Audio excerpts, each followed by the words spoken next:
Si nous acceptons la parole de Dieu comme nous révélant le point de vue divin en toute chose, nous sommes obligés de reconnaître que chaque âme est régénérée est sous la domination, l'empire et la puissance du prince des ténèbres. Ce point de vue divin n'est nullement modifié par l'éducation ou la position sociale de ces âmes. Si vous ne regardez pas les hommes irrégénérés comme perdus, vous ne pourrez pas être des instruments utiles pour leur salut.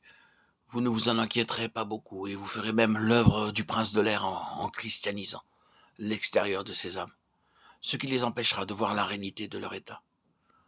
Paul descend des hauteurs de cette glorieuse vision pour faire une description rapide de la sphère humaine, puis il y remonte 10 ans lorsque nous étions morts. Il nous a vivifiés ensemble avec Christ. Il nous a ressuscités ensemble et nous a fait asseoir ensemble dans les lieux célestes en Jésus-Christ. Éphésiens 2, 5, 6. Pouvons-nous avoir un tableau plus complet du péché de Satan, de Christ et de notre position vis-à-vis de chacun que celui-ci? Tout d'abord, le Saint-Esprit a vivifié le Christ, mort, l'élevant et l'amenant à la droite de Dieu, le faisant asseoir à sa droite, au-dessus de toute chose, puis descendant dans la pauvre âme morte dans ses péchés, sous la domination de Satan, et lui disant, parce que Christ est mort pour toi, et que tu es morte avec lui, tu es vivifié avec Christ et élevé dans une vie nouvelle en lui. Vous êtes morts dans vos fautes et dans vos péchés. Que pouvez-vous faire? Des morts ne peuvent pas se sauver eux-mêmes. Et mieux que ça, vous êtes terriblement vivants.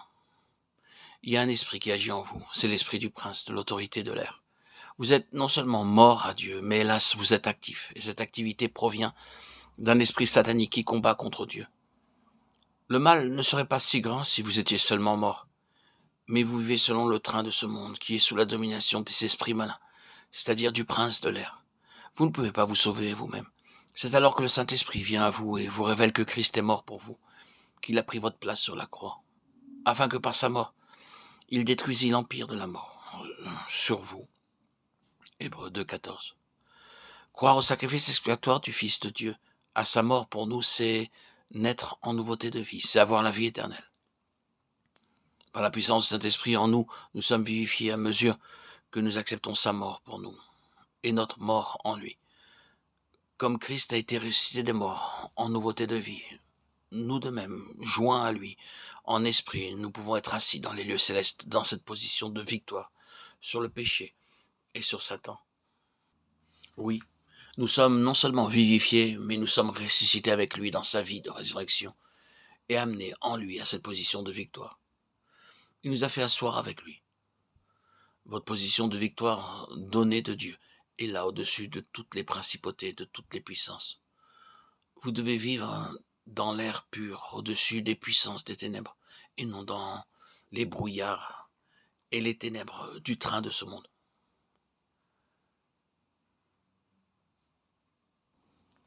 Tel est le tableau fait par Paul aux Éphésiens dans les 2 premiers chapitres de cet épître. C'est plus qu'un tableau, c'est une réalité. L'Esprit de Dieu est en train d'amener l'Église à le reconnaître. Vous pensez que l'Église a l'air bien morte, c'est vrai, mais pourtant certains enfants de Dieu reconnaissent cette vérité.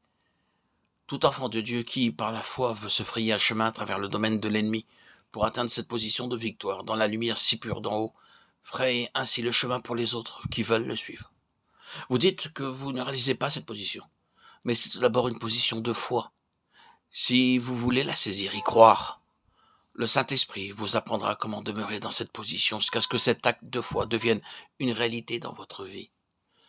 Il y a tant d'enfants de Dieu qui tâtonnent comme des aveugles, alors qu'il existe une illumination des yeux de leur cœur, qui ferait des choses célestes une réalité pour eux, et qui les ferait vivre dans cette réalité, dans la bénédiction, la plénitude et la puissance de communion avec leur Seigneur ressuscité